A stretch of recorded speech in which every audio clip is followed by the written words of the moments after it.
Hello, everybody, and welcome to the second Read for Pixels panel in a series of live stream panel sessions with authors and editors that we are holding as part of the launch of our very first charity anthology, Giving the Devil His Due. My name is Anusha Kandasivam. I'm your moderator for this session. This anthology is part of our Read for Pixels program, through which we work with award-winning best-selling authors to raise awareness and funds for our work to end violence against women. Today's YouTube session is also our 8th Read for Pixels live stream author panel. The Pixel Project created these multi-author panel sessions to be an accessible resource for writers interested in writing about female characters and approaching themes such as misogyny, sexism, gender, and violence against women with depth, empathy, and accuracy. So what better topic for our anthology panel session series than slaying the monster, writing better men, and tackling toxic masculinity?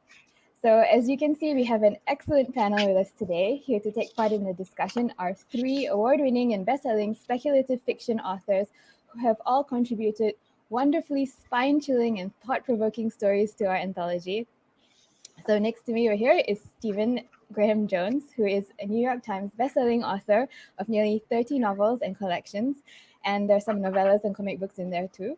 Our most recent, I think, are The Only Good Indians and Night of the Mannequins and My Heart is a Chainsaw. Oh, cool. There they are. So Stephen lives and teaches in Boulder, Colorado. And then below me is Errick Nunnally, who was raised in Boston, served in the USMC, graduated from art school, and studied Krav Maga. He has published 3 novels, Blood of the Sun, All the Dead Men, and Lightning Wears a Red Cape, and several stories in anthologies and magazines. And we have Kaaron Warren, who is a Shirley Jackson Award-winning author who has published 5 multi-award-winning stories, Slights, Walking the Tree, Mystification, The Grief Hold, and Tide of Stone, and 7 short story collections. 7 short story collections. Her most recent book is the novella Into Bones Like Oil. Right. So before we start with the discussion, I have a few things to tell all of you. First of all, you, the audience, you can participate. You may ask the panel questions live. Just make sure that you're logged onto your YouTube account and you can type your questions into the chat box on the right-hand side of your screen. And Regina, who is today's producer and chat box moderator, will relay them to me and I'll read them out to the panel to answer. And then any one of you who are interested in getting your very own copy of Giving the Devil His Due, you can order it from major booksellers worldwide, including Amazon, Kobo, Google Play, Book Depository, and more. All net proceeds go towards keeping the Pixel Project's campaigns, programs, and initiatives such as this one alive and kicking. And Errick has also put together a special anthology goodie bundle, and I will tell you what it contains. So there is 1 paperback set of Errick's novels, all signed and personalized. So that's Blood for the Sun, All the Dead Men, and Lightning Wears a Red Cape. That's there, that they are. Those are the books that you will be getting. 1 paperback edition of Giving the Devil His Due, also signed and personalized by Errick. And that's the Pixel Project's first charity anthology, kind of like where The Twilight Zone meets Promising Young Woman. And it features an original story from Errick. Plus, 1 set of swag galore, which includes bookmarks, those amazing shot glasses, temporary tattoos, and those are Lightning Wears a Red Cape shot glasses, by the way, and a limited edition of Giving the Devil His Due book plate. And this exclusive goodie bundle is available on our Read for Pixels fundraising page on RallyUp, and Regina has put the link in the chat box so you can go there and check it out. Okay, so let's get on to the panel. So before we start with the questions, I will give everyone a little introduction and then we'll go into the questions. Okay. So, horror. Horror as a genre addresses the deepest fears of societies and culture, and allows us to explore, dismantle, and overcome these fears in a safe, cathartic, and entertaining way. Horror, as a genre both in modern and folk storytelling, has also traditionally not been kind to women and other female figures. Fortunately, these things seem to be changing because through the late 20th century until today, we are seeing the rise of more female-centric horror that doesn't make its female characters two-dimensional fodder for monsters of both the human and supernatural kind. However, the patriarchy is still far from being smashed in much of horror. Indeed, most horror is still misogynist and homophobic, equating femininity with victimhood and masculinity with extreme violence.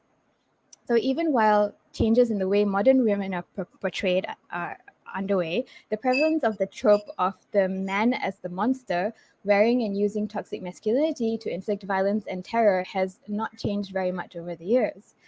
With that in mind, today's panel session will be discussing how to write better male characters in horror, whether it is possible to dismantle toxic masculinity in horror, and whether or not this can help move conversations about toxic masculinity and misogyny forward in a constructive way. So, here's my first question.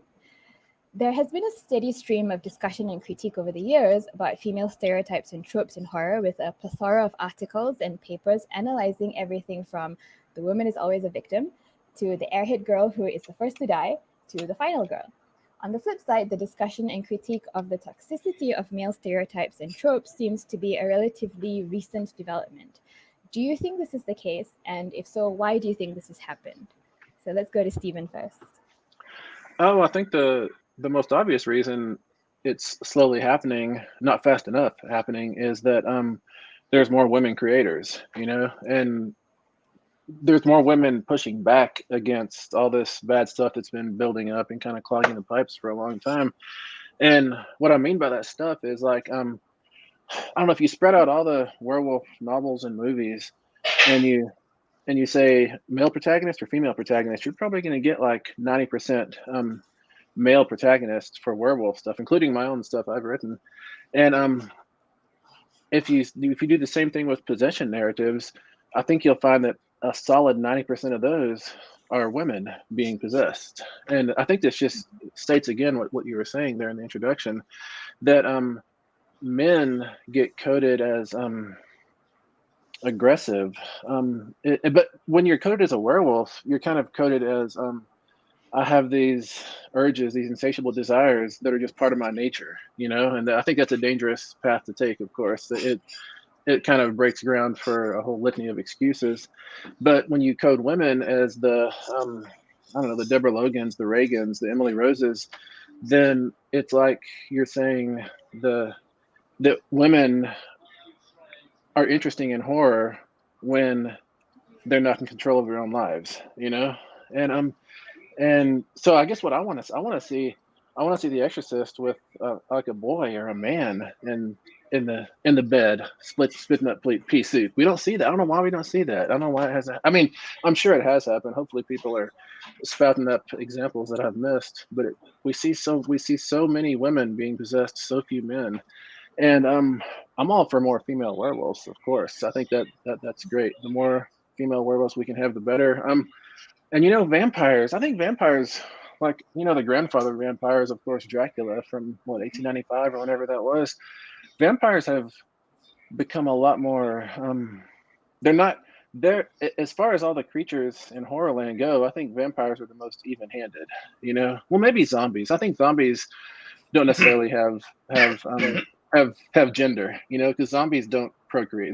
They procreate by biting, which is they're totally different. But I mean, vampires still get around with neck penetration and all, which is coded male for sure. But I don't know. I think vampires have come further than werewolves anyway. That's my sole contribution so far. Kaaron? Yeah, I think it's really interesting the way the discussion about all of this has opened up a lot more. And I think it's a lot predicated on the fact that we're talking about it more in society. Women are now much more able to talk about abuse they've suffered, small and large, throughout their lives. Which means that fiction is opening up more to examining that sort of thing.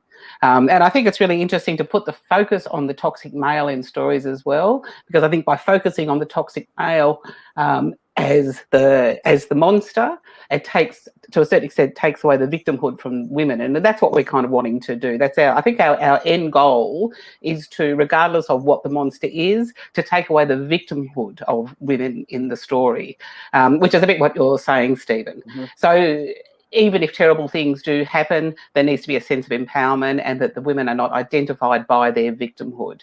And almost any person who is open about having suffered violence in one way or another, a lot of what comes along as the second wave of violence is the way they're depicted then, and the way they're seen as the victim of such and such. Like victims of serial killers are known, they're famous and known as that victim of serial killer. So I think trying to move to taking away that second wave of violence from the women who have suffered various things is really one of the important things that maybe we can look at in our horror fiction. And that's where the discussion, I think, is broadening out. And I think mostly that's because we're more open now in society to accepting these things and to understanding that they happen everywhere. Mm-hmm. All right. Errick? I do think that that this discussion and critique of male toxicity is a recent development, but in terms of volume and visibility, and I find this interesting, and I can't put my finger on why, but at every marginalized group, every group that's been oppressed or suppressed has been complaining loudly from the beginning, like as soon as it's happening. And you wouldn't know that just by popular notions or popular media. But when you look back in history, anybody who's actually really paying attention to history, you'll see these groups are constantly fighting for course corrections. And what I can't quite put my finger on is at what point, when's the tipping point that their message becomes more commonly known, so that like the majority of people can at least be aware of the problem and thinking about it and actually having to make a decision one way or another on the subject. So I feel like this is a recent development, only in terms of volume and visibility, but it has always been the case. Mm-hmm. All right, it's interesting. I think you might be right about that. So we have a comment on something that Stephen said just now. From Mythic Delirium, who says, interestingly, the case that The Exorcist was based on involved a possessed boy who was changed to a girl for the novel, to a girl for a novel in the movie. Yeah, it was kind of interesting, isn't it? Yeah, I mean that's what Hollywood prefers, and which is I mean, Hollywood is a tastemaker in a sense, but also it's serving America or the audience what the audience is going to pay for, and that's what the audience is going to pay for, I think. Yeah. Whenever a male character is possessed by a demon, they're suddenly overpowered. They're much more than what they ever were. Not necessarily. It's not necessarily a destructive thing for the host. They're just kind of possessed and super male now. Yeah, exactly. Yeah. That's a good point, Errick. We'll come to that a little later when we discuss the concept of final boys. But I'll ask my next question now. Just now, Stephen, you mentioned Dracula. And so from Dracula to Jack Torrance in The Shining, toxic masculinity seems to be a staple of the horror genre. Violent and abusive male characters are cast as the villain, and that is sometimes quite literally a monster. Male protagonists are almost, if not equally, as violent as the villain. For example, Ash from the Evil Dead series. So horror stories often show the end result of toxic masculinity, which frequently manifests as some sort of misogynistic violence against women, ranging from sexual assault to full-on femicide. It's a trope that seems so ingrained in horror as to be almost impossible to separate it from the genre. So in your opinion, is equating masculinity with violence and evil the only way to write male characters in horror? Shall we go to Stephen first again? No, I don't. I think that has been the dominant mode for a long time, but I don't think it's the only way to do it either. And I think like part of that dynamic is assuming that the women in these stories, the women and the girls in these stories, are disposable. That you can feed them into the meat grinder just to further the story, and I think that's a dangerous way of thinking. Like I mess with slashers a lot. I write a lot of slashers, and slashers have always been terribly irresponsible with the women characters in their stories. And the way I try to come at that myself is I have it be old white dudes who are dying instead of juniors in high school on the cheerleading squad or something. Okay. That's interesting, all white dudes. Kaaron? Yeah, I do. I've got lots of thoughts on this one. I think because the thing with horror is we are looking at truth and reality, which is something that you said, Anusha, in your opening statements. We are trying to explore the truths in our society, and so by pretending that violence and misogyny doesn't exist, we're kind of avoiding a truth that I think we really need to be facing full on. But even reading way back to the beginnings of horror fiction, I read lots of the older short stories in preparing for this panel, mostly because I love them and it was a good excuse. But I think there's two different sorts of horror. I think there's the good sort, which is where we take this toxic masculinity and the violence is at the centre. What they do is horrific, but it's the acts that are presented as the horror. So it's the acts that are the horror, whereas in the smart kind of horror, it's the perpetrator themselves who's the horror.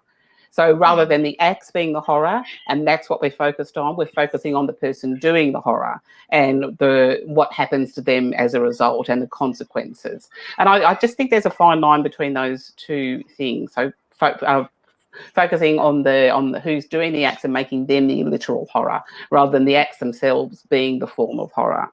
I just thought that was quite an interesting thing. But horror is that it's at the heart of the horror is someone who wants to take control as well, and that's part of what this toxic masculinity is. But I think that monstrousness probably will always need an element in one way or another, some kind of violence, whether it's an emotional violence or a physical violence. I think the nature of horror requires something like that. Otherwise, I think we're writing something else. And that's just us being honest, and it's the way we deal with these different levels of violence, I think, which is what makes horror a really important genre. Errick? Yeah, I agree with both of them. I don't think that's the only way to do that. I think it's really a reflection of who's creating this stuff, because broadly speaking, we don't raise boys very well, and one of the things that one of the bad things that happens is that a lot of us are taught to equate our self-worth with our physicality.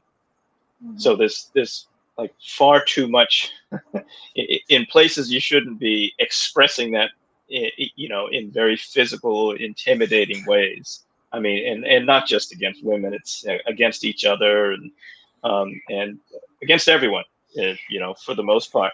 And I think that that the dominance of that type of character in horror is just a reflection of the people who have been creating it to date, and that's shifting. I think we're seeing a lot more nuanced characters now as people with other backgrounds, cultural backgrounds, who have been raised in different ways, whether they're confronting that, whether the masculinity that they've been taught is toxic or not, but looking at things from a different perspective and actually plumbing new depths in horror. So there's 100%, other ways to write male characters in that regard. Okay. But is it possible to write a compelling villain or hero without including toxic masculinity and misogyny as default character traits? You got it, Stephen. So I probably should come up with examples of that if I'm going to say yes, right? I agree with Kaaron that we need monstrousness at some level in horror, for sure, always. Yes. So the question is, does that monstrousness have to take the form of male toxicity? I don't think it does. No, I don't. I think that there are different dynamics out there. Let me think. Y'all jump in with any titles you think of. Maybe you all should write one. Yeah, no. Well, for sure. As an experiment, see whether it works. Can I jump in? Because I actually know I've got sort of notes on both Errick's and Stephen's stories in the anthology, which I think really fits well here. I think the hero, obviously and easily, we can write them without toxic masculinity, without any doubt whatsoever. That is just about that's just about creating rounded and believable and relatable sometimes, or not necessarily so, male characters. There's so many different ways to depict masculinity. So I think in Stephen's story, for example, you're looking at a war hero, and I find that really. Sorry, he's not a hero, obviously, in your story, but he is depicted as a war hero, and I think that war is something, and heroism is something that, even by its very title, can lead to toxic masculinity, because it's something that, in order to get to that point of being a war hero, you have to have done some pretty horrendous things. We've got someone here in Australia who I'm not going to name, a very famous so-called war hero, who is now being revealed the sorts of things he potentially did to get to that point. So yeah, I loved your story, Stephen, for that reason. Like, he's sort of, the outside world saw this man as a hero, and he'd done wonderful things for his country and was held up as an amazing, but was utterly horrendous in his personal life. And Errick, you were similarly looking at the male role, which is of the provider, and of this traditional idea that the male has to provide for the family, and the pressures that puts on the person who is the breadwinner, male or female, male or non-binary, who is the person who needs to bring home the bacon or bring home the bread. So I think your story really showed us what happens when that's twisted. That need to provide and to look after a family is twisted around. And the so-called drive to be masculine can often lead to entitlement and abuse. So the so-called the man who wants to be the hero often can end up shifting over into toxic masculinity out of the pressure or the need to be being a particular kind of man or filling a particular kind of role, which I think you both just expressed so well in your stories. You both, yeah, they were great. Thank you. Thank you you. know, I did think of a title. I thought of Jack Ketchum's The Girl Next Door, but the more I think about Ruth, the like font of all evil in that story, the more I think she just is expressing a version of toxic masculinity. But she's a woman, you know, which I guess must be possible in a story and in real life, evidently. But just the way she comes at Meg in that story, she hates women. You know, she hates women because her life experience has taught her that women are weak, and so she has to burn all the weakness out of Meg, basically, you know, which is it's a terribly violent, uncomfortable story. But I'm still trying to think of more examples. I can't think of one, but I'm trying to remember the title. Oh, I just thought of them. Okay, it's I think Chris Golden is actually pretty good at writing these types of male characters. So there's Ararat and Pandora's Box. No, what is it? Is it Box? It's the Pandora Room. Yeah, maybe that's it. Yeah. Something like that. Anyway, he's not the main. It's their ensemble cast, but the through character is a fellow named Ben something. But there are emotional depths and connections with him. Like it's an adventure role, but he's not like a super badass who can handle every situation. Like he's just as afraid and just as willing to express his fears and to share them, to try to support people. And he's sort of aware of his failures and trying to correct some of them. And he's carrying trauma, and he's aware of the trauma that he's carrying. He doesn't just express it in some awful way. And I thought there was, you know, and Golden's pretty good at doing that with male characters, at least in his books that I've read recently. I'm trying to remember one was Dead Ringers. Road of Bones is it's the latest one. Yeah. But I haven't read that yet. Oh, it's really, really good. Really good. Awesome. You know. Yes.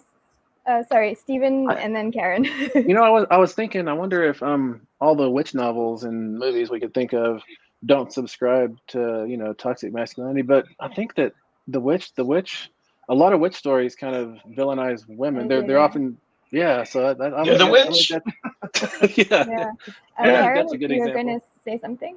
Oh, I'm just going to jump over to the villain part of it. So I've had my thoughts on the hero part, but the villain, I think, is not so easy to avoid the the misogyny and that sort of stuff. I think it's very easy to create a hero, which was more nuanced, but in horror, I think it's harder to avoid the nasty stuff. I'm going to read this because I sort of wrote it down to get my thoughts right here, because those things are part and parcel of what makes us scared as a person. Aggression, anger, insensitivity, and inability to listen or to be reasoned with, all of these are toxic things. Without them, I think the villain becomes less frightening.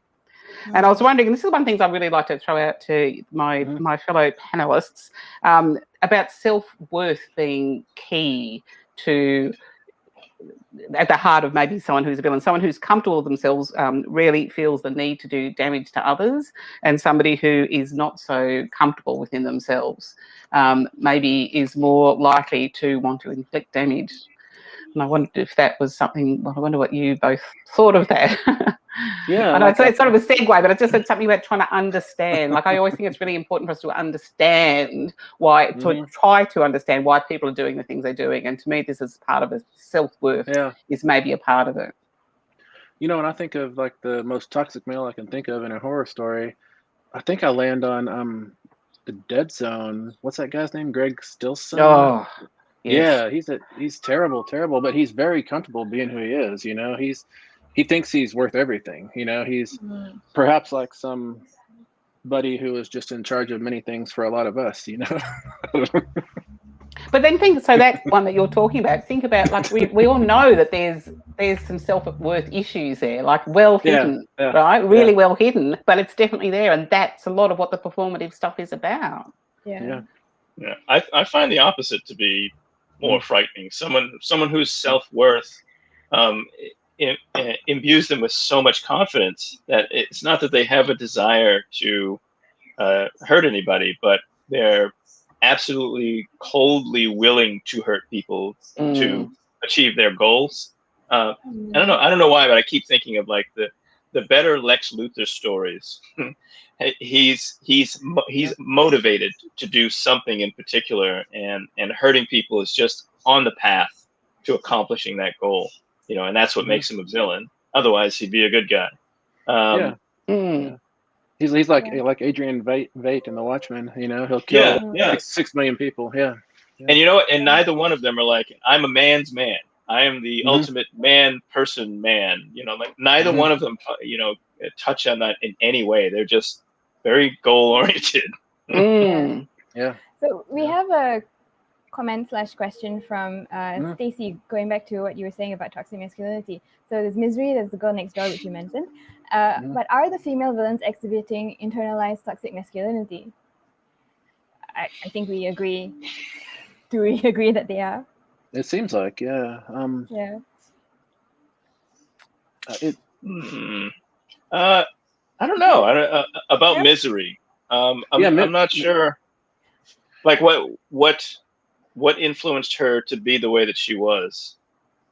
Okay, I see your point about Misery, but yeah, no, I think it's a slightly dismissive way to. I mean, I don't actually know Girl Next Door that well, so I can't comment on that. But it's slightly dismissive of that person to just say that it's just toxic masculinity. It's ignoring all the things that's happened in her past and who she is a person, all of her experiences.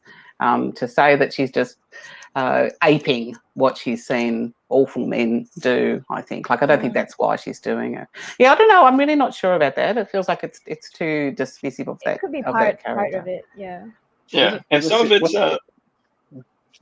Oh, okay. So in The Girl Next Door, like it's I sort of thought of that as more of a group dynamic. Although there is someone kicks it off, right? And it just, the ball starts rolling. And because these people are together, and there's a few of Jack Ketchum's books that have groups that are behaving very badly. And it's not clear whether it's men or women that are, you know, making the decisions and stuff. They're just doing it together. Yeah. Okay. Yeah, no, I agree. He doesn't want, like, you don't read a Jack Ketchum novel and think, I'll go hang out at the food court in the mall, you know?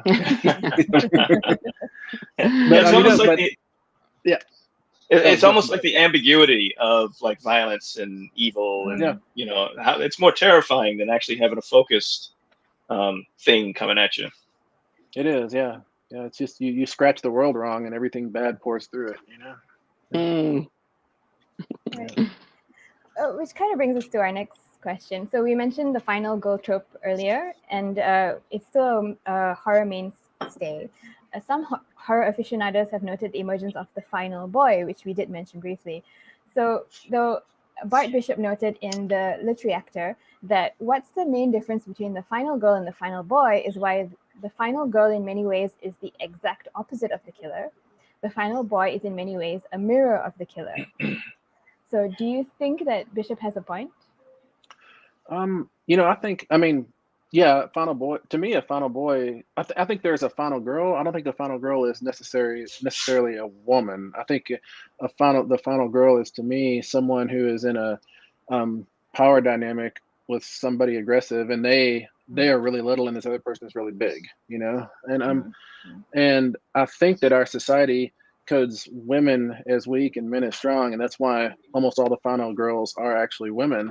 But as long as there's a big power disparity, like Ash in the Evil Dead, if we count him as a final girl, like he never is the strongest dude in the room. You know, he's getting beat up every which way, and that's what we basically need out of it, I think. But I certainly don't have to be right about this either. Kaaron? Yeah, it's interesting. I think the mirror is too extreme a description here, to be perfectly honest. And I also think that the final girl, if they are a girl, I think they, like, in order to be the final girl, they need to show a level of ruthlessness in order to survive. Even if they're not the strongest person in the room or never are the strongest person in the room, they're making decisions along the way that you would see as villainous if they were in another position. Anyone who survives quite often has to do things and make decisions that get them to that final result. So yeah, I think that you do. I think there's some elements of all survivors that are similar to villains' choices, and perhaps it's a reflection of what they've been through and what they've been pushed to. So yeah, so I think mirror is too extreme in that case. Mm-hmm. Yeah, I think the horror is not actually the person. It's not the person in like this mask. It's the person. It's that you have to cash in parts of your soul to make it through the night. That's the horror to me. You know? Yeah, exactly. Yeah. Exactly. Yeah. That's somewhere in the realm of my thoughts, because my answer to the question is like, sometimes I felt like he pulled some good examples for it, but like for me personally, exactly what you all were talking about in terms of someone being put into a situation where they're in over their head and they have to do all sorts of crazy things to survive. And I love it when it's not the obvious answers to figure out how to fight this thing. Because there's a whole bunch of other decisions that can be made, that in terms of running and escaping things and surviving your own escape, you know, that person who runs off a cliff and smashes through the rocks and, you know, still manages to keep going. Like that's really compelling. But it's also extremely entertaining when, you know, you've got this awful villain and the last person they mess with is the one they shouldn't have messed with. Like, that's very satisfying. Everybody wants that to happen to a bully. They're going to pick on the wrong person and they get taken out. Yeah, and that taken out is part of it, isn't it? Like it is. I guess that is the reflection, is that it's so satisfying to see something physical happening to that monster at the end. No, it totally is. Yeah, they accidentally picked on someone who, when pushed into a corner, they'll pick up their own cat and beat you over the head with it. You know, like that's somebody you're scared of. You know, or yes, no, not a cat, surely not. Oh no, you've lost me there. That would be really chilling, though. They'll beat you to death with someone they love. In order to survive. Okay, so in your opinion, would it be possible to write this final boy, or indeed a male protagonist, who is not a mirror of the villain? I think we've kind of covered that, to be honest. That feels it's a bit of a double question, yeah. All right. We have a question. The others might not agree, but I think we kind of have covered that one. Yeah, the answer is absolutely. Yeah. All right.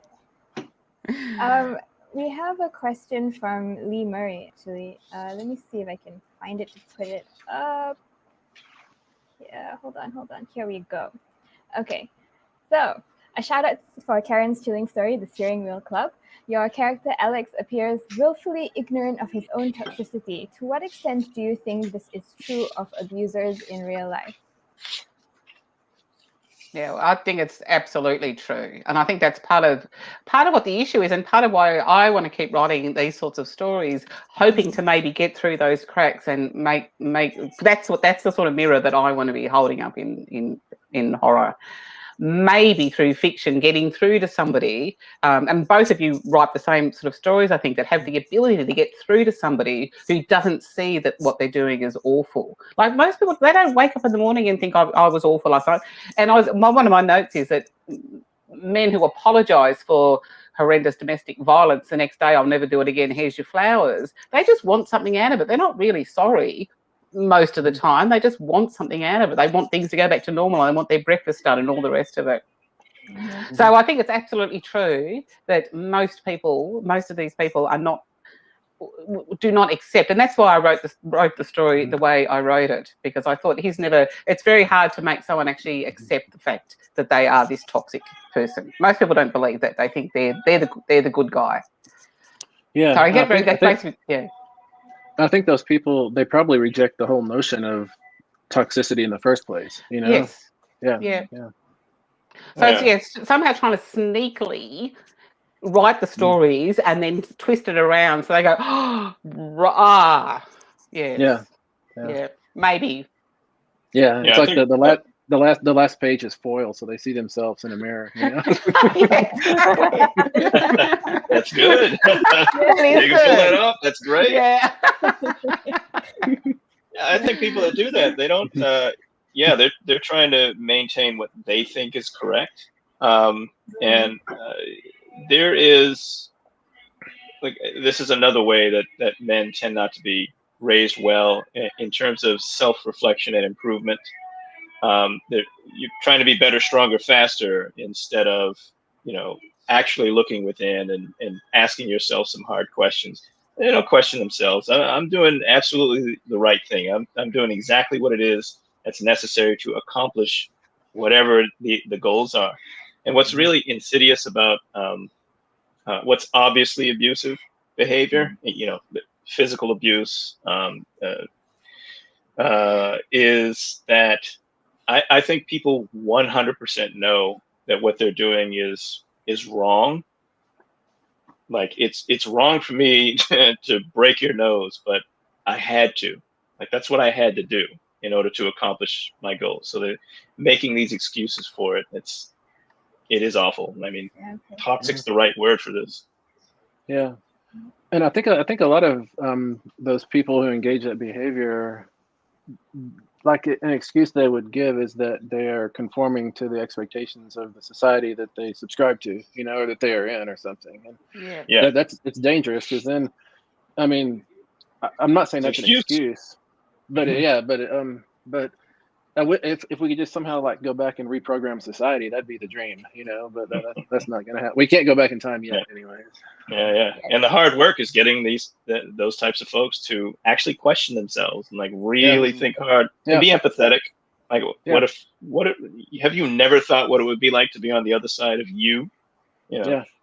And when you push them to understand, then I think what we need to understand when we're pushing them is that we're asking them to reconceptualize their own view of their fathers, uncles, grandfathers, all that stuff, and so they're going to cling to those people really hard.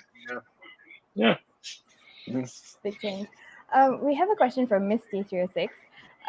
Going back to what we were talking about just now, in horror stories, female characters are either possessed or a final girl, a lone survivor. Do you believe a middle ground will be reached in upcoming or future horror stories? Yeah, I think so. What did I read? The first thing that popped into my head when I saw this question, I was thinking of Keelan Burke's Kin. He wrote a novel called Kin, and it starts out with the final girl. And her arc is really interesting because she manages to survive this horrific encounter with this family, and she goes back eventually to undo some of the things that had been done. But it's definitely not like this rage-filled "I'm going to go kick some ass" type of thing. Like there is a lot of nuance to that character where she is a victim, but not necessarily. She doesn't embrace the victimhood. It just feels very real, despite its extremism. So, Kin by Keelan Patrick Burke. Nice.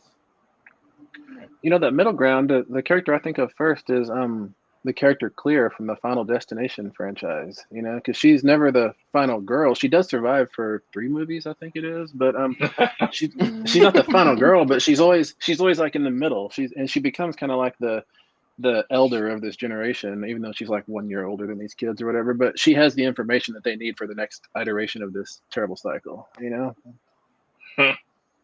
I can't believe you survived 3 movies. Yeah. I kind of feel that a lot of us are writing the middle ground stuff already. I guess what we're talking about here is extremes of stories, you know, with the good and the bad and nothing else in between. But most of us are actually writing that stuff already, I honestly, I do believe. Yeah. Yeah.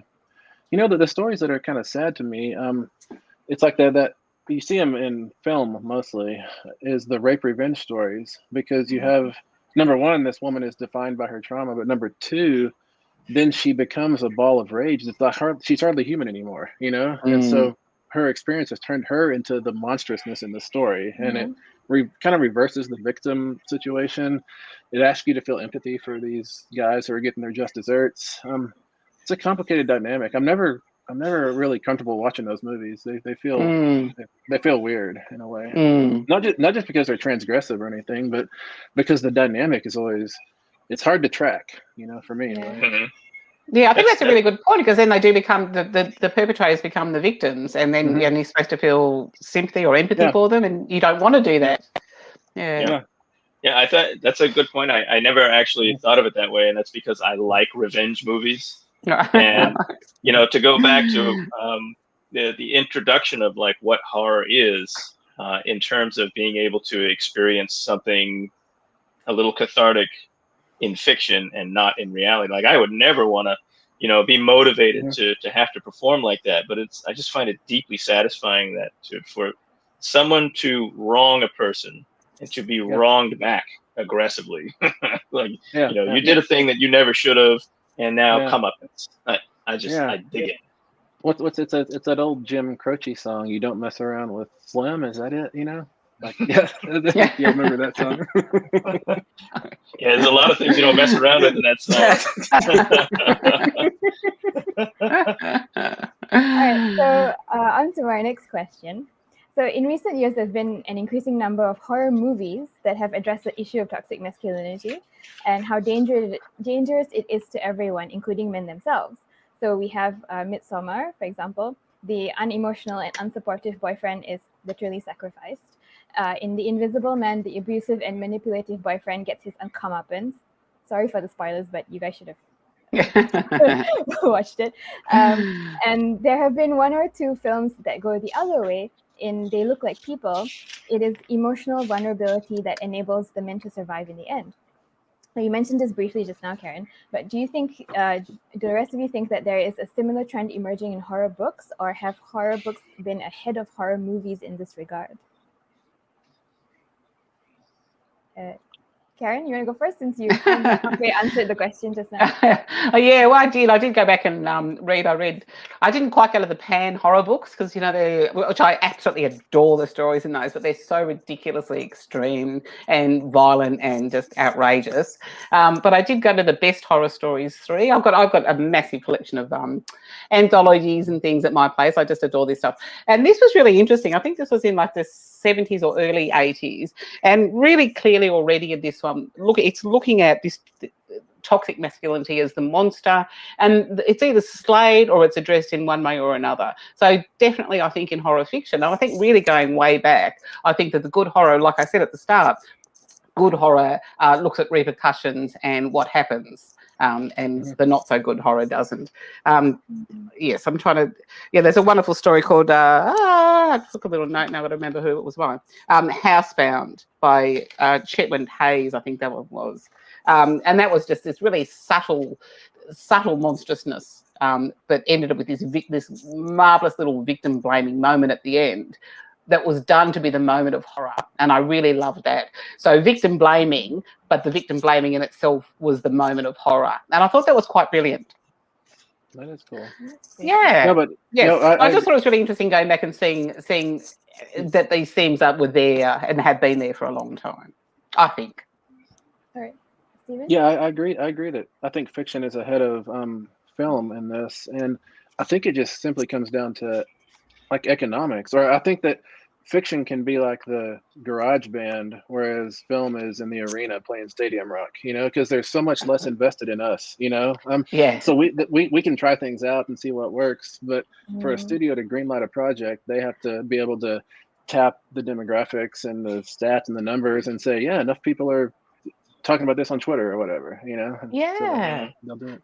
And they want a different result. Like I think an audience wants to come out feeling differently. Like with a book or a story, you can end feeling way down there in the dumps and feeling really, really bad. I think a movie, mostly people don't want to end that way. When I think of I can't. What's the Requiem for a Dream? Like everyone talks about that movie, and that is one of the like even I haven't seen that for probably 6 years, and I still think of it with this deep feeling of darkness and sadness and horror, which I love actually.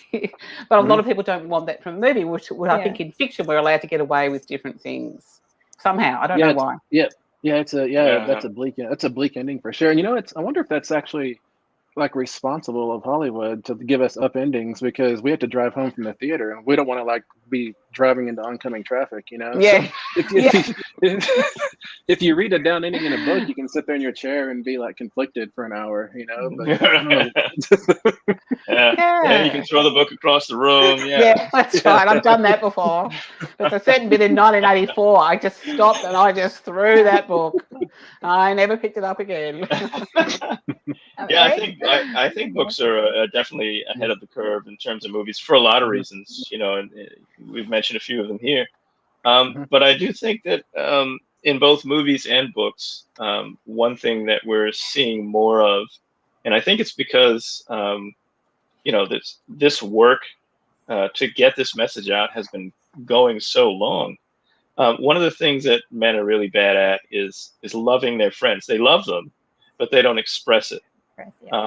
And they don't embrace it, right? They do love them, but we don't talk about it. Like, and men can't, embrace each other in the same way that women do often, or more often, I should say. And I think we're seeing more of that in movies and television, books, where men are being more emotionally in touch with their friends, or supportive, or being more nuanced. It's not just a punch in the shoulder and buck up, pal, and off we go. There's actual discussion about things.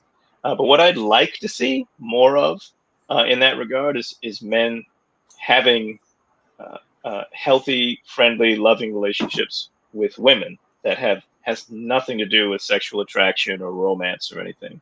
And I think we've seen some of that stuff a few times. Like the one that still bugs me is Mulder and Scully, right, on the X-Files. It's such a great dynamic, and then they hook up, and it's like, why did you do this? Why couldn't they just be?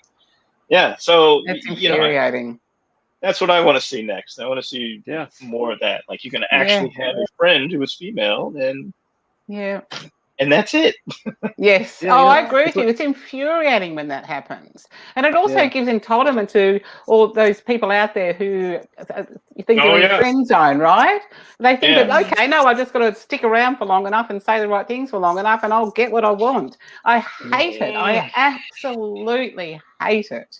It's infuriating. And damages the story almost 99% of the time. It damages the story. I think Hollywood at least feels the need for that friendship, but it can't commit, and so it often has the woman's friend be a gay guy. They think like for some reason that's the safe version of that relationship. Yeah. That's the only way this is possible.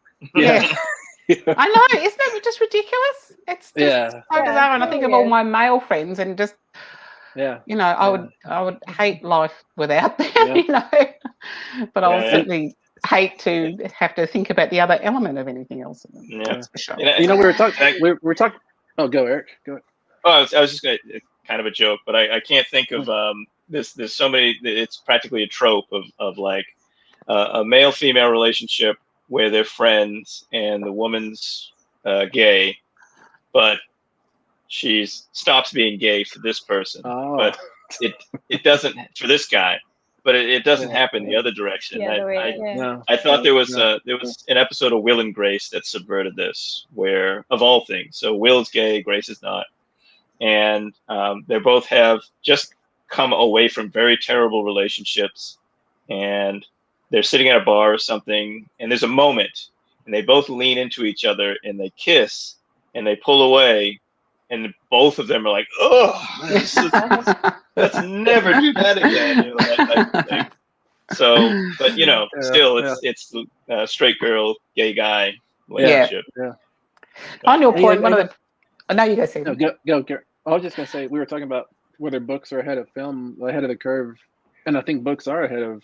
Fiction is ahead of film, but I think within fiction, stories are ahead of novels. You know, I think stories are like a place where we can really pour test tubes back and forth and see what's working and change things and get it. We can get it to the page in months instead of a year and a half or something. Yes. Oh, great. That's why I love the short story for that reason. Eric, I was just going to add to your point something I was going to say later on, but we're getting close to the end. So something I think is really important is in our fiction is having men call out behaviour of other men, which I'm just stating the obvious here. I think I'm totally stating the obvious, but so I think that's one of the important things. So it's that male friendship thing, but it's a friend saying to a guy who's behaving badly, just stop it. You're being an asshole. You know, you're not being a good guy. You're being an asshole. Can you stop it, please? I think that's the other guy listening. The other guy listens. The other guy listens. Am I really? Oh no. We have a comment by Stacey Adams on something Eric said. I think we see father-daughter platonic relationships more often, like Buffy and Giles, instead of pure platonic relationships. That's true. Resisting the forbidden fruit. It's like that's another thing I hate. Okay, so next question. Let's get down to the nuts and bolts of how storytelling in horror can redefine masculinity and how, or if, these tropes can be incorporated mindfully. So, how have horror authors who have attempted to tackle toxic masculinity and its consequences in their stories done so in the past? Stephen. I think it's not by erasing the toxic males from the story. I think it, and this probably isn't, I don't consider this local to horror. I think this is just local to fiction or storytelling. If you just have fully rounded characters throughout your story, then you've got real people. You don't have like dummies you're propping up for this and that reason just to knock down. And that's the one thing I always try to impart to my students is, yes, have an agenda. Check your boxes. Be angry at this. Be mad at that. But what's most important is you have real people, like real rounded people in the story. And I think if you have that, then you're halfway there at least. You know. Karen? So I had a realization not that long ago. One of my favorite novels of all time is Rebecca. Daphne du Maurier's Rebecca. It's one of my books I reread. I read it first when I was in last year of primary school, so like 11 or 12 years old, and I've read it probably every couple of years since. I've always loved it, and it's only the last 5 years or so that I realized what a toxic male Maxim de Winter is. And I don't know if you have read this book or not, but he's like, I always thought it was this incredibly romantic lead and this woman gives up her life for him, and he's actually an incredibly toxic male, incredibly and unbelievably toxic male. Destroyed the life of Rebecca, who on my more recent readings is this wonderfully vibrant, bright, incredible woman who was really destroyed by him. And I honestly believe that du Maurier did this deliberately because I think she's a genius. So I think it's just the way I was reading it was in a particular way, and then I got to a certain age and I could read it in this different way. So I absolutely love the way that she dealt with it by making him seem like a hero, by making him seem like a romantic lead. And there's no consequence for him. He ends up with no consequence whatsoever. His house burns down. Sorry. Oh, no, it's not a spoiler because it happens in the first sentence, so that's okay.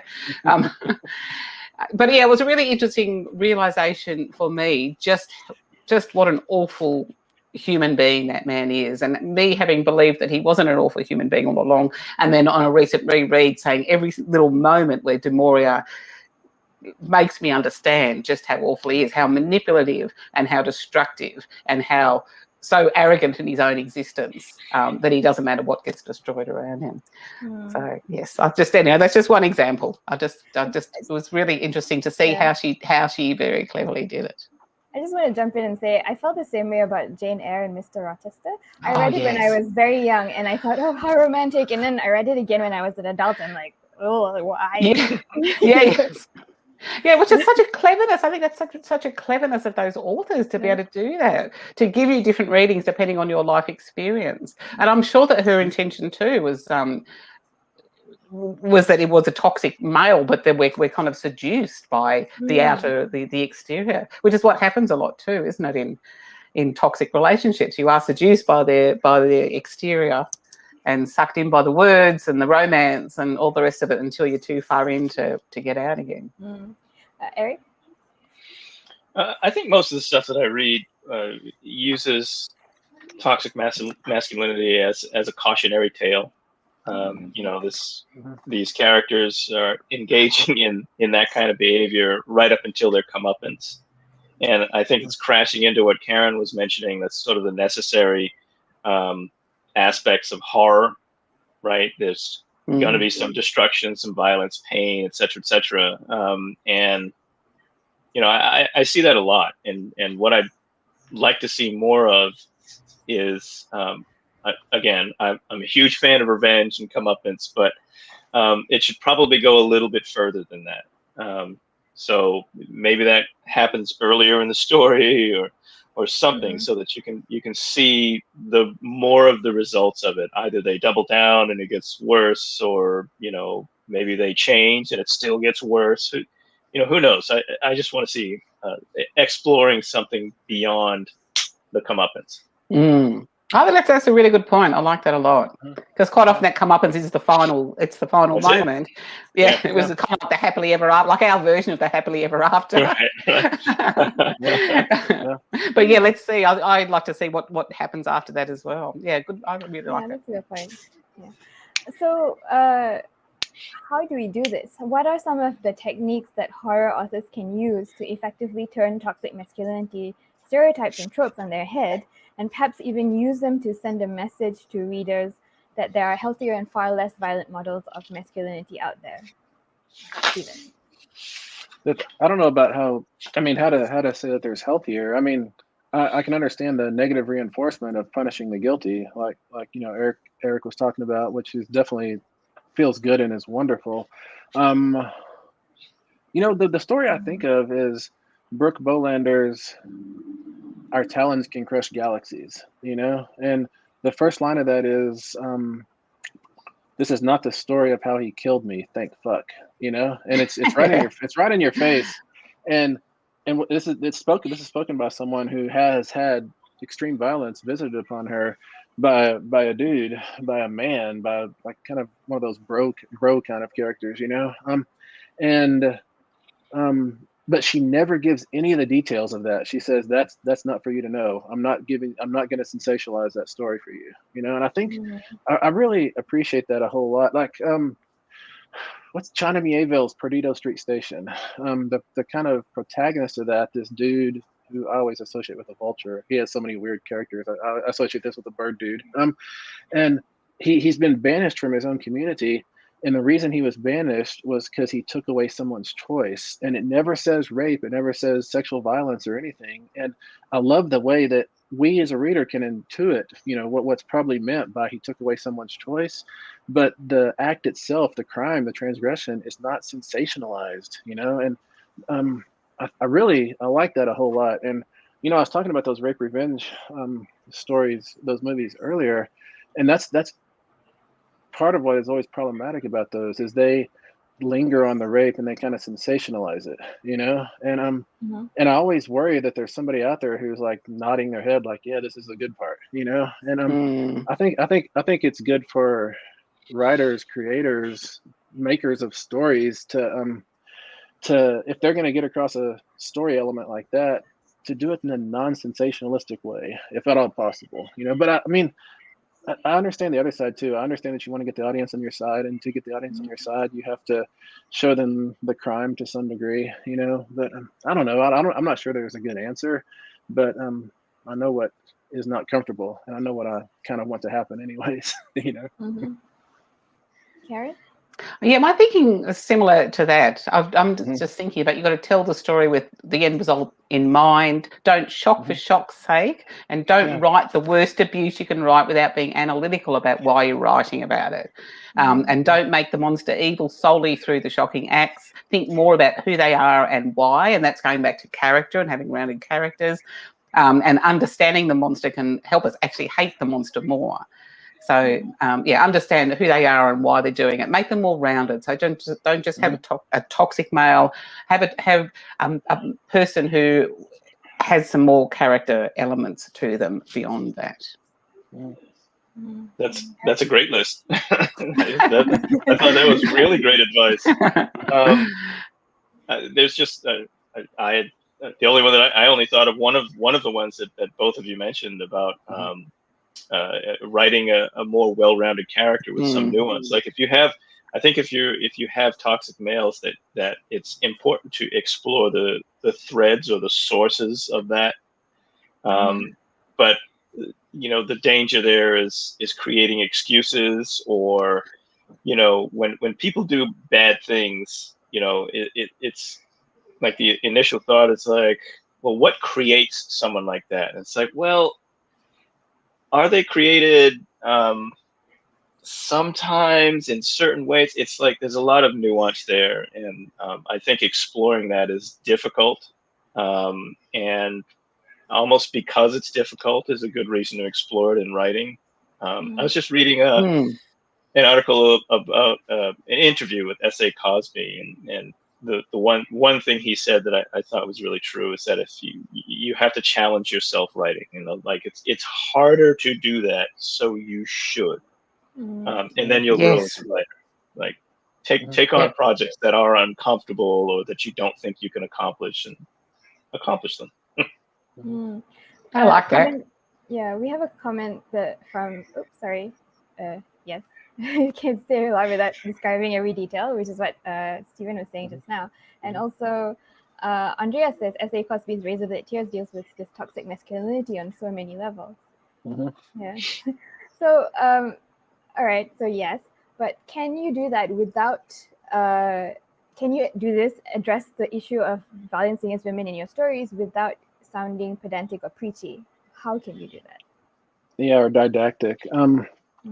I don't know, but you know, when I read Joe Lansdale, he generally draws his characters like that, his antagonists, but he never feels didactic. And so, I mean, I wish I had a technique or a craft tip for how to do it, but I think the way to do it is just to read good writers like Joe Lansdale and try to let some of it osmosis into you, you know, maybe. Yeah, my thought was that you just have to properly, it's like anything, any point in any story you're telling, just properly absorb it into the storytelling. So make the story the boss of it all, not the issue, if possible. Yeah. So don't lose track of the fact that you want to tell a story that somebody wants to read, and just absorb your bits into it. It's like anything you do in these things. If you want to have a particular setting, you don't want to have an info dump about what that setting is. You want to absorb that setting into your story, and it's the same with any issue like this. Yeah. With this question, like the mention of justice for a woman in a situation like that, my first thought was, if you write a story, in order to not be preachy, I think you have to write a story where the woman or woman-coded character gets justice in a way that the reader doesn't have to suspend disbelief, because it doesn't happen often enough in reality. It's not a common thing at all.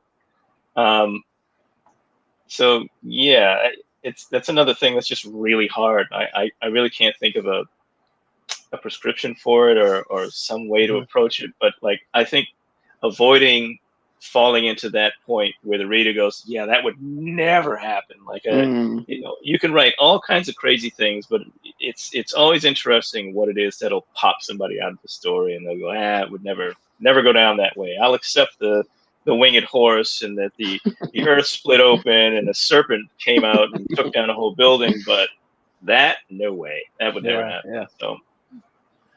Yeah, I think if when you're writing a piece, if you feel yourself starting to like teeter on top of a soapbox, that's the time to realize that you need that anger, but you maybe don't need those words. You need to let that anger infuse into different ways in the story, maybe. Yeah, and it can be done really subtly, I suppose. Yeah, it can be done really subtly, I guess, just with the choice of words and harsher words of description rather than gentler words and all that sort of thing. Yeah, it's part of the puzzle that's writing a story, isn't it? I love that part of it. Yeah, it is. And one thing I've always got a lot of mileage out of is when I have a despicable character in a scene, in a story, wherever he or she is, I challenge myself to try to step behind that person's like point of view and describe what they're doing in a way that makes sense to them, anyways. And it's really uncomfortable, but I think that's where you're supposed to be as a fiction writer. You're supposed to be where it's uncomfortable. Yeah. Right. Yeah, definitely. Okay, so final question. What horror books would all of you recommend that aspiring writers read to see good examples of male characters or toxic masculinity and its consequences being handled well? Oh, I would suggest I'm just jumping in without you calling my name. I'm sorry about that. Go ahead. I think Grady Hendrix's The Southern Book Club's Guide to Slaying Vampires is a good take on how to take down a very, very toxic male, one who has like a vampire insect living in its mouth, kind of. But it's these women in a book club who, over the course of many years, are in a long struggle with this vampire, and he does some terrible, terrible things in all facets of their lives. But they band together, and maybe they take him down. I don't want to spoil anything. Okay, cool. Kaaron? Oh, there's so many. I think I do honestly. Sorry. I thought you were bringing out a list. Oh, I do. I do have a list. Yeah. I have a bit of a list.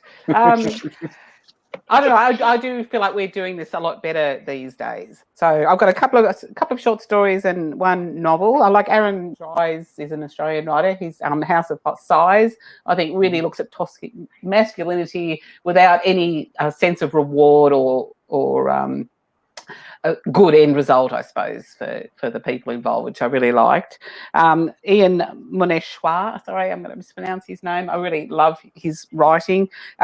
Short story in this year's best, Skin Smooth as Plantain, Hearts Soft as Mango, with a father as the head of household, an unquestioned father, but he's not toxic in the role, I don't believe, and that drives the narrative and the plot of that one, and I think that was done really well.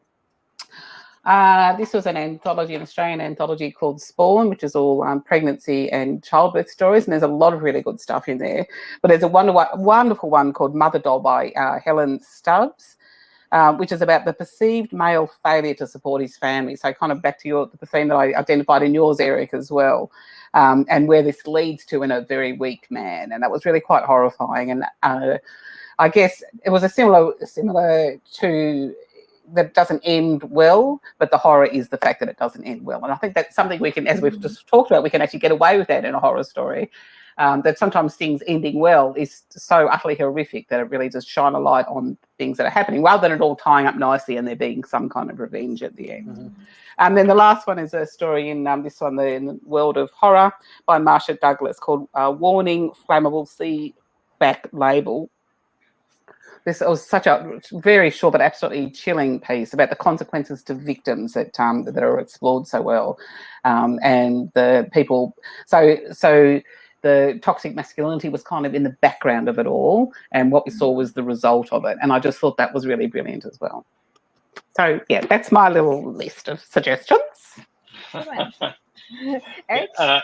I usually hate this question on the fly because I can never remember titles and authors and stuff as seemingly as well as anybody else. So I'm glad that I was able to make a list. And so earlier I had mentioned going a little bit beyond the comeuppance point in terms of toxic Yes.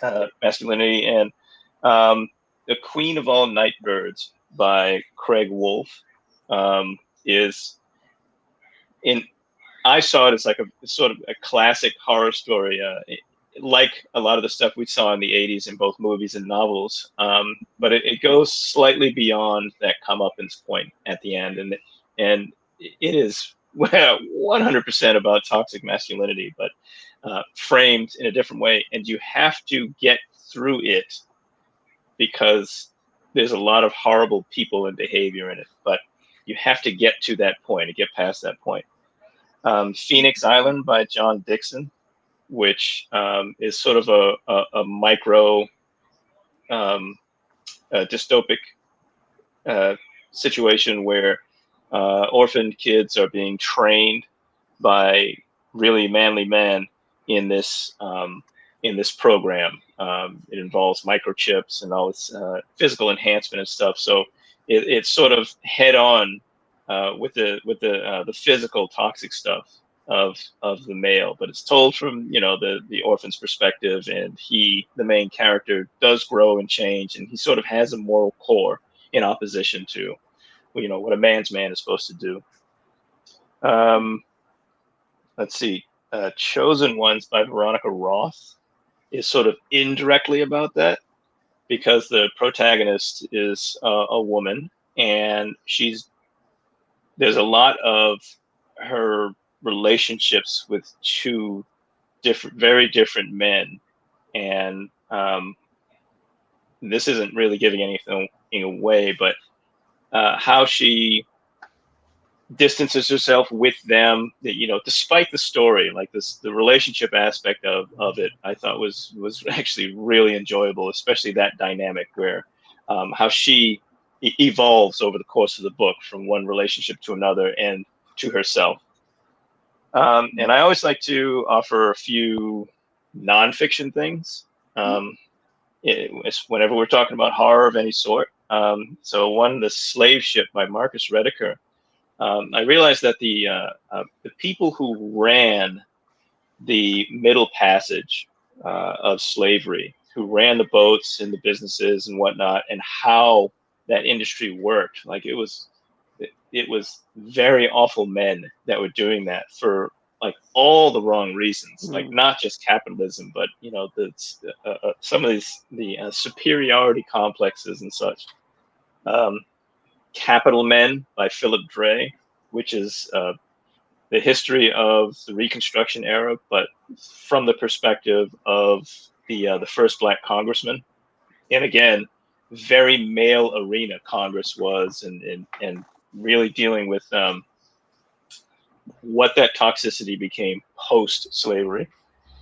And the last one is The Adonis Complex by doctors, Pope, Phillips, and Olivardia, but The Adonis Complex. So it's a very nonfiction study book about male image and how it's so physically driven, and where that comes from, and how it affects men, and maybe ways to undo it. We'll see. That's a very interesting list. Cool. Thank you very much. And so thank you, panelists, for your amazing answers to all my questions. And thank you to the audience for asking the questions. We had a few that we couldn't get to because we're running out of time, but thank you very much. So before we really end, I just want to, before we wrap up, I want to give a quick reminder to everybody who are interested in getting your very own copy of our first anthology, Giving the Devil His Due. You can order it from major booksellers worldwide. Let me put up a little slide. Let's see if this works. Hold on a second. Okay, there you go. Yeah, here we are. So, yes, so It's available on all major booksellers worldwide, including Amazon, Kobo, Google Play, Book Depository, and more. All net proceeds go towards keeping the Pixel Project campaigns, programs, initiatives such as this one alive and kicking.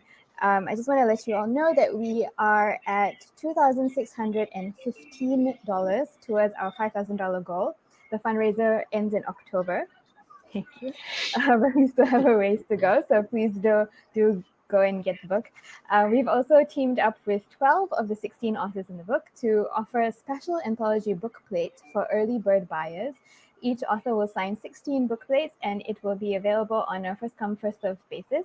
Each book plate includes a resource for domestic violence and sexual assault victims and survivors in 205 countries. So for more information on an anthology, how to score one of these exclusive book plates, go to our anthology page. That's bit.ly/giving the devil his due. Regina will be putting the links up in the chat box. And if a horror anthology is not your cup of tea, we are also currently running our Read for Pixels fundraiser. We have plenty of author goodies available this week from authors and or publishers from genres as diverse as romance, mystery, young adult, and of course science fiction and fantasy.